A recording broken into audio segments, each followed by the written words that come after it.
こんにちは、ミッキーです。今回は東急沿線カフェ&レストラン6選としてご紹介します。東急沿線には感度の高い街と人々の暮らしに寄り添う個性豊かな店が集まっています。今回の舞台は自由が丘、中目黒、代官山、そして恵比寿や都立大学など東急沿線ならではの魅力あふれるエリア。中目黒にあります熟成さつまいもスイーツの専門カフェ。自由が丘では北欧スタイルの空間で味わう浅入りコーヒーとホットサンド。塩をテーマにパティシエが手掛ける専属の隠れ家スイーツカフェに、都立大学、代官山、恵比寿の夜も楽しめるようなおしゃれ空間まで幅広くご紹介しますので、ぜひ参考にしてください。このチャンネルではカフェ巡りなど日常を少し豊かにする情報をお届けします。少しでも応援してくださる方はチャンネル登録をして次の動画も見逃さないでください。ちなみに今回ご紹介するお店の Google マップ位置情報は本動画の概要欄から確認することができますので、実際にお店に訪問する際の参考としてご活用ください。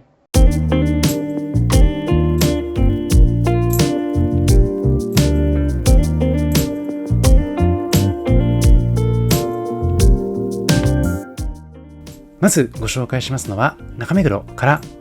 お芋東京カフェ。ザ・ペニンシュラ東京に本店を構えるお芋東京がついに中目黒にアトリエを備えたカフェをオープン。Amazon の洋菓子部門で1位を獲得した蜜芋バスクチーズケーキはもちろんのこと、さつまいもにこだわったヘルシーなブランチ、そしてランチが用意されています。店内は洗練された木目調と白を基調にした温かみのあるナチュラルインテリア。大きな窓から自然光が差し込み、席と席の間もゆったりと設計されているので、居心地の良いひとときを過ごすことができます。テラス席もありますので、暖かい日には外の空気とともにスイーツを楽しむことができます。店舗を実際に訪れてみますと、意外とテラス席が人気のようでした。そんなテラス席ではペットと一緒に過ごすことも可能。店内も含めてお一人様でもお友達とでも様々な利用シーンで活用できそうです。そんなお芋東京カフェは2021年3月に開業したばかりの商業施設コントラル中目黒の1階に位置。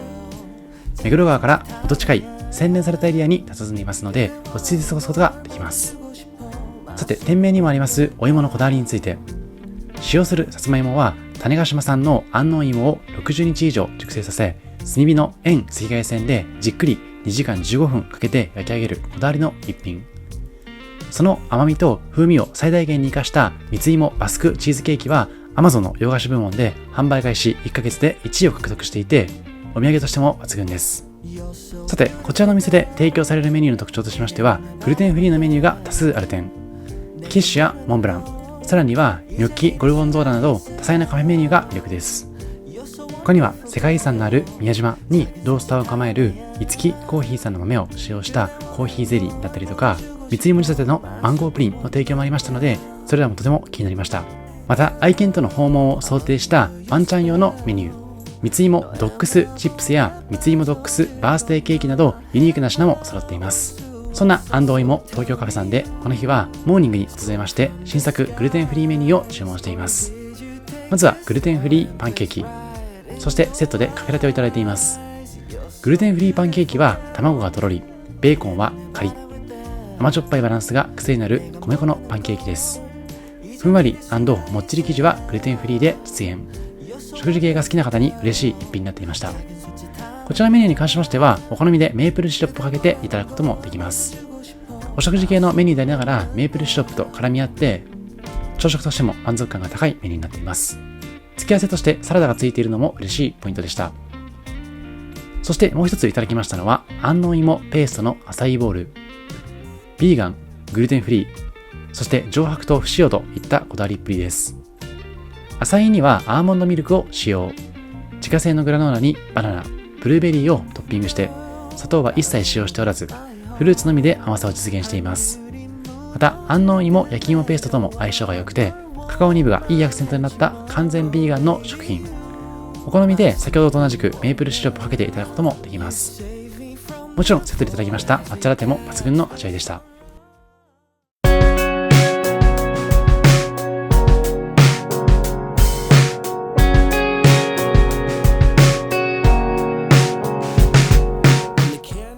続いてご紹介しますのは、自由が丘からミニマルマートカフェ。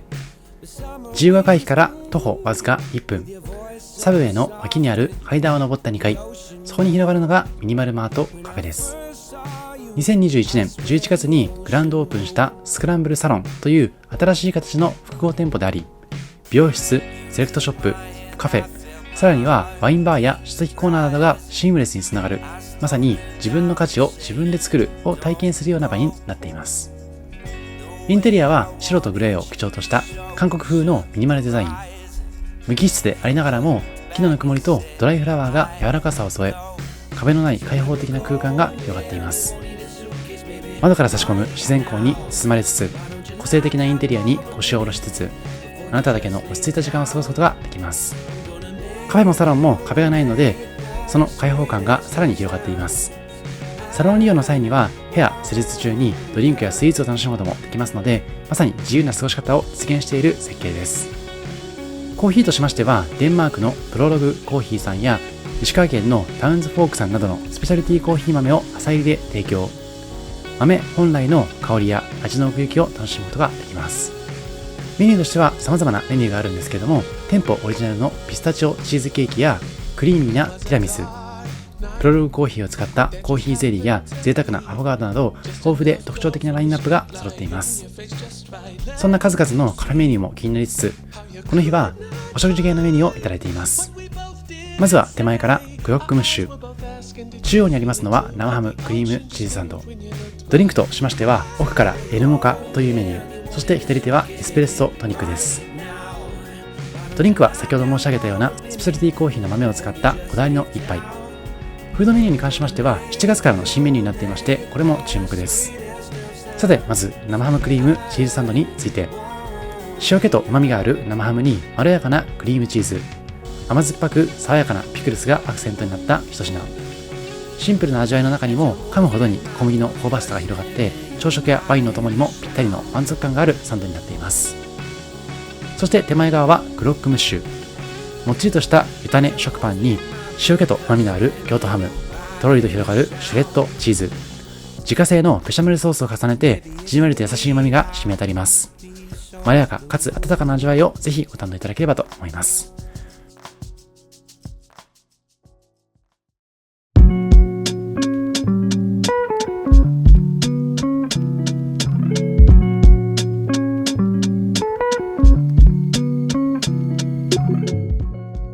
続いてご紹介しますのは、専属からサロンドテサレ。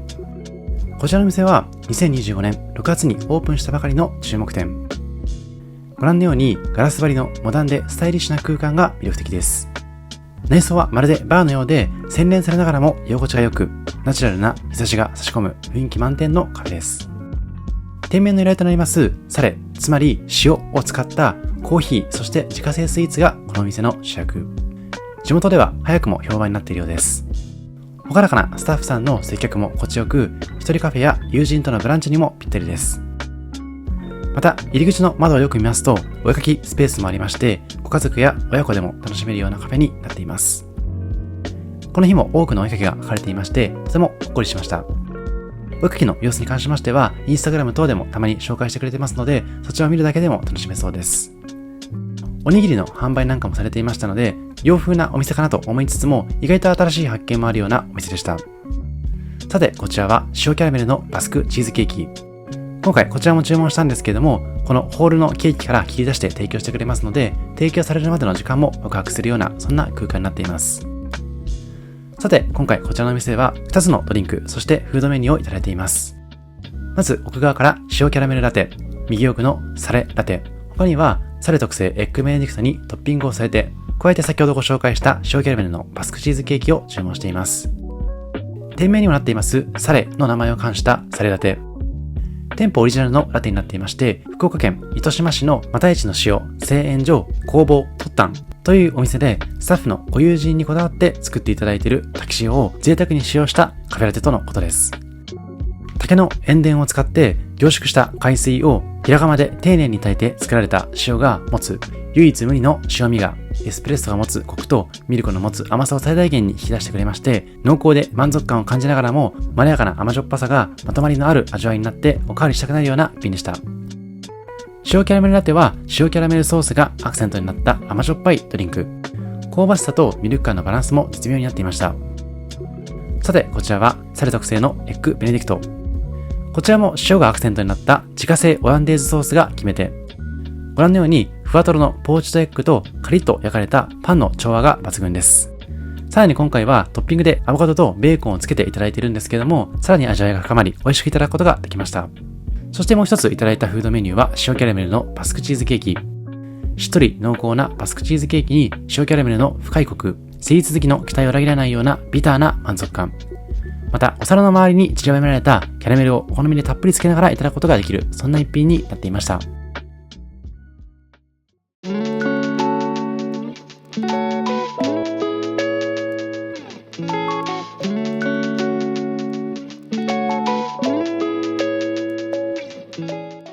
続いてご紹介しますのは2024年1月に誕生しました都立大学のマーブル。東急東横線都立大学駅からわずか徒歩2分、目黒通りの脇の道を少し入った路地裏にありますのがマーブル。ニューレトロイタリアンを掲げるこちらの店では、まるで時代と記憶をミックスしたような懐かしさと新しさが共存する大人の隠れ家として注目を集めています。そんな肩肘張らずに本格イタリアンが楽しめる隠れ家のようなレストラン。店内に一歩足を踏み入れますと、真っ白な大理石のカウンターが印象的で、カフェのように明るく開放的な空間。カウンター席とテーブル席を合わせた全20席は、どこかこじんまりとしつつも心地よく、仕事帰りのひとときや大切な方との静かな語らいにもぴったりです。もちろんメニューの数々も魅力的で、新しさと懐かしさの両方を楽しむことができるメニューの数々になっていますので、楽しんでほしいんですけれども、もう一つのこだわりは自然派ワインを中心にした充実のドリンク。ぜひ気になるものから注文してみてほしいです。そんな数々のドリンクの中から、この日はマーブルペリーニ、そして志賀高原インディアンサマーセゾンをチョイス。爽やかな香りと爽やかな苦味が料理の味わいを引き立ててくれました。またノンアルコールドリンクの提供もありますので、アルコールが苦手な方に関しましても楽しめるような、そんな空間づくりがなされています。またグラスもこだわりが、カタカナのマーブルが組み合わさったこのロゴもとてもおしゃれで素敵でした。さてそんなお酒を楽しみつつ、まずテーブルに運ばれてきますのはニョッコフリットと自家製燻製バターのお通し。イタリアモデナの名物であるふわっとした軽い揚げパンに芳醇な香りのバターが絶妙にマッチ。これだけでも一皿の完成度が高いです。そんな食欲をそそるスタートに合わせて、このマーブルさんでのひとときが始まります。本当にふわふわもちもちで食べ応えも抜群なので、ぜひこの前菜からお酒と合わせつつ楽しんでいただければと思います。さてメニューとして最初にいただきましたのは前菜の盛り合わせ。こちら2名分になっています。人気の前菜をぎっしりと詰め込んだ贅沢プレート。ボリューム満点で少しずついろんなものが楽しめますので、これだけでも満足感たっぷりでした。先ほど注文したようなナチュラルワインやクラフトビールとの相性も抜群になっていますので、一つ一つ味を噛み締めつつ、お酒を少しずつ流し込みながらその味を堪能してみてほしいです。大ボリュームでいろんなメニューいただくのもいいですけれども、少しずつ様々な味わいを楽しめるのはこのプレートの魅力かなと思っています。さて続いていただきましたのはパスタのジェノベーゼ。香り高いバジルソースが特徴のジェノベーゼは、もっちりとしたペンでいただくスタイル。シンプルながらも素材の良さが際立っていまして、お酒が進む一品になっていました。そんなペンネスタイルのジェノベーゼをいただいた後は魚介のリゾットを注文。ムール貝、アサリ、エビを使った魚介の香りがたっぷりと楽しめるような一皿。程よいアルデンテに仕上げたリゾットが絶妙なバランスになっていました。塩の香りがふんわりと広がって食べ終わるのが惜しくなるような満足感高いメニューにもなっています。そして最後はデザートに自家製のティラミスを。完全に凍り切ってスプーンを入れるのも硬いようなイメージがあるティラミスですけれども、こちらは驚くほどふわっと軽く、程よい苦味と甘さのバランスが絶妙。大人のご褒美スイーツになっていました。私もイタリアのローマで本場のティラミスいただいているんですけども、まさにイタリアでいただけたようなふわっとしたティラミスの再現度がとても高かったので、イタリアンらしさを最後まで堪能することができました。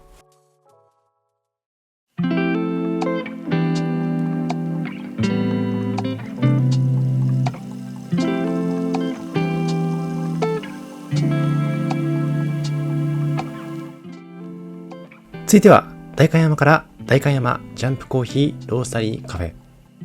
代官山駅から徒歩わずか3分。おしゃれなカフェやビストロが立ち並ぶ街角に焙煎の香りがふわりと漂うような、そんな空間です。今回訪れましたこちら代官山ジャンプコーヒーロースタリーカフェは、コーヒーオアビアをテーマにしたコーヒー豆オーダー焙煎のできるロースタリーカフェビストロです。実は2024年4月9日にリニューアルオープン。もしかすると以前に訪れたことがある方は印象が変わっているかもしれません。店内はウッド調が印象的な古民家風の落ち着きがある空間。基本的には店内の席がメインになるんですけども、わずかながらテラスの席もありますので、心地よい風を感じながらビールやコーヒーを楽しむというのもおすすめなのかもしれません。そんなお店の席数は40席ほど。ランチやディナーだけではなくて、軽く一杯にもぴったりな雰囲気になっています。そして特徴的なのは30種類以上から選べます自家焙煎のコーヒー豆。注文ごとに焙煎するオーダー焙煎を採用しており、お好みの焙煎度や風味に合わせてバリスタさんが豆を仕上げてくれます。そんな豆は国内外の厳選された産地から仕入れていまして、シングルオリジンも豊富。その場で試飲して気に入った豆は持ち帰ることも可能です。一方アルコールも充実。先ほどちらっと映していたんですけれども、クラフトビールは常時6種類以上を用意。季節ごとの限定品も多彩です。特に人気なのは北海道余市産の白ぶどうナイアガラを使用したナイアガラエール、そして優しい桃の香りが広がるピーチホワイトエールです。そんなメニューはジュースのような飲みやすさで食事との相性も抜群になっていました。今回は季節で変わります前菜の6種盛り合わせ、アペタイザーのアルコールセットをまず注文。夜17時から22時までの夜限定季節の新作デザート、加えて和と洋の2種類のパフェ、そしてお一人様サイズホールケーキもいただいています。その前にこちらアペタイザーのご説明。前菜の盛り合わせは見た目も色鮮やかで写真映えバッチリ。少ない量でいろんな種類を食べられますので、先ほどご紹介したようなクラフトビールとも合わせつつ、一つ一つ味わっていただいてみてほしいです。この日にいただいたメニューはキャロットラペ、鮮魚のマリネ、オリーブマリネ、インカの目覚めのポテトサラダ、鴨とヤゲン軟骨のリエット、パテドカンパーニュになっていました。さて、こちらが先ほどご紹介しました北海道余市産の白ぶどうナイアガラ酒を使用したナイアガラエール。加えてこちらは桃の香りが優しく広がりますピーチホワイトエールです。前評判通りどちらもジュースのように軽やかな口当たり、ごくごくと飲めてしまうような爽やかなフルーツビールになっていました。さて、そんなビアタイムの後はカフェタイム。こちらハニーラテと抹茶ラテを美しいラテアートを添えていただいています。さすがコーヒーにこだわるロースタリーカフェというだけありまして、ハニーラテでいただきつつもエスプレッソの香りをしっかりと感じられるようなメニューになっていました。コーヒーが苦手な方はこういった抹茶ラテの提供もありますので、そちらを注文するのも良さそうです。さて、こちらは夜限定のデザート。まず手前に映していますのは3号サイズの贅沢な独り占めホールケーキ。そしてこちらはごぼうと豆腐のパフェです。自家製のごぼうアイスと豆腐を使い和をテーマに仕上げられた一品。パーツごとでも混ぜて食べても別々の楽しみ方ができるような少し大人なパフェになっています。今回カフェメニューといただいていますけれども、日本酒やフルーツビールに合わせても楽しめるようなメニューになっていました。さて、こちらはホールケーキ。濃厚だけどもしつこくないクリーム。季節のイチゴとソースを中に仕込んでありまして、ホールケーキなのにペロリと食べれてしまうようなちょうどいいサイズと甘さになっていました。新しい発見と驚きを提供する夜スイーツもぜひ堪能してください。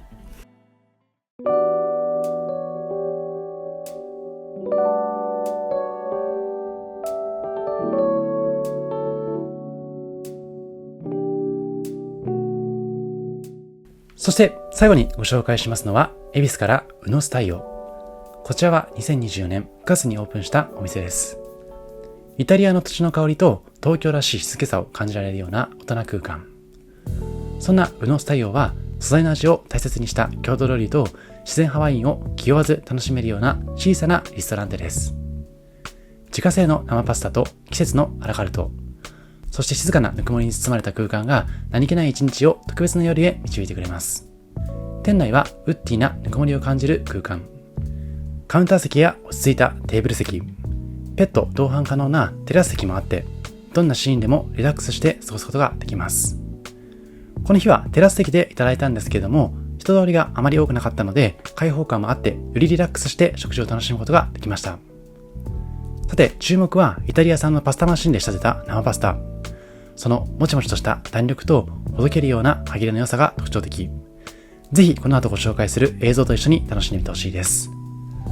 さて、まずいただきましたのはご覧のメニューのラインナップ。食前酒としまして、爽やかなオレンジ香るアランデアというチェロプラスオレンジのドリンクや、苦味が心地よいスプリッツァーというチェロプラススパークリングというメニューをいただいています。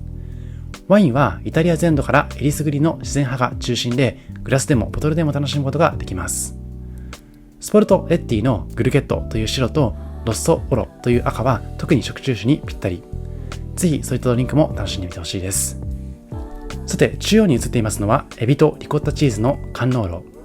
ドルチェとして知られていますカンノーロなんですけれども、シチリア島伝統のお菓子カンノーロを前菜にアレンジした一品。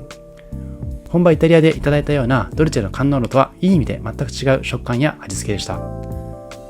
そして手前に映っていました平べったいメニューはパーネカラサウとペコリーノサルドチーズのオーブン焼き。サルディーニャの伝統薄焼きパンに塩気のある羊乳チーズを乗せて焼き上げた香ばしくワインにぴったりの前菜。ぜひその味わいも含めて楽しんでみてほしいです。続いてこちらはスモークした鶏胸肉とセロリ、レーズン、ホワイトバルサミコのゴンザーガ風です。燻製された鶏とセロリのシャキシャキ食感、レーズンの甘みが美味しいバランスを生む冷たい前菜になっています。ホワイトバルサミコが全体を爽やかにまとめた一品になっています。さて、こちらがメインとも言いますトレネッテペストジェノベーゼ。細身のロングパスタトレネッテに香り高いバジルのジェノベーゼ。松の実とチーズのコクが後を引いた一品です。ソースがしっかりパスタに絡んでいるため、最後までジェノベーゼの味がしっかりと感じられるようなメニューになっていました。そしてもう一品パスタをグラミーニャボロネーゼをいただいています。パスタに牛と豚の旨味をしっかりと煮込んだラグーをたっぷり絡めた食べ応えのある一皿。この日はいつもと違うパスタを使ってみたようで、店員さんからも一押ししていただいた一品になっています。まさにイタリア産のパスタマシンを存分に活かした生パスタ。ぜひその味わいをいろんな食べ方で味わってみてほしいなと思います。こだわりのお酒の数々と一緒にペアリングしてみてください。さて、今回の特集はここまで。アフタートークでは今回の食欲の秋のテーマにちなんで、おすすめの秋の過ごし方ありますかというテーマでお届けします。その前にラップアップ。今回は東急東横線や東急目黒線など東急沿線に絞ってお店をご紹介しました。普段は東急沿線使うことはないんですけれども、やはりこういったおしゃれな店舗かつ街並み自体も結構落ち着いている空間が多いので、個人的に大好きな沿線です。東急沿線とは言っても様々な地域があると思いますので、もし皆さんの方でこの辺りよく使うよといった情報ですとか、あとはおすすめな店舗、おすすめなエリアありましたら教えていただけるとありがたいです。さて、ここからはアフタートーク。おすすめの秋の過ごし方ありますかというテーマです。今年の夏はとても暑かったので結構家で過ごすことが多かったんですけども、皆様秋はどんな過ごし方をする予定でしょうか。もちろん私のチャンネルでは秋こそグルメやカフェ楽しんでほしいと思ってますし、例えば朝活で少し優雅な一日を過ごしたりとか、夜ご飯は少し贅沢に食欲の秋を楽しんでほしいなと思います。一方で例えば読書の秋とも言いますし、スポーツの秋とも言います。また個人的には小旅行に出かけたりとか美術館を楽しんだりといった楽しみ方もあるかなと思ってますので、もし皆さんの方で気になっている過ごし方などありましたら教えていただけるとありがたいです。私としてはせっかくなのでゆったりとしたカフェの空間で気になる本を読みながら時間を過ごしたいなと思っています。なのでおすすめの本などありましたらコメント欄の方でも教えてほしいです。以上、ミッキーでした。ありがとうございました。